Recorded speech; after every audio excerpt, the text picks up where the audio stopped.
છેલ્લા અઠવાડિયાથી ગુજરાત રાજ્યની અંદર કમોસમી વરસાદ પડી રહ્યો છે. ખેડૂતો પાયમાલ થઈ ગયા છે અને પાક બગડી રહ્યો છે.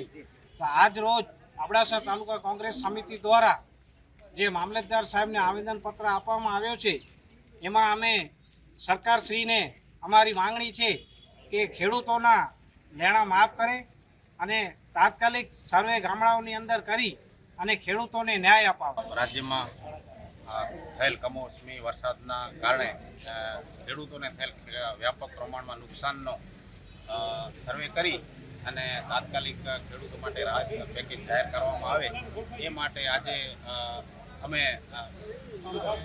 પ્રદેશ કોંગ્રેસ સમિતિની સૂચના અનુસાર તાલુકા કોંગ્રેસ સમિતિ વતીથી મામલતદાર સાહેબને અમે આવેદનપત્ર આપેલ છે અને રાજ્ય સરકારને રજૂઆત કરવા માટે અનુરોધ કરેલ છે કે તાત્કાલિક ખેડૂતોને મદદ કરવામાં આવે.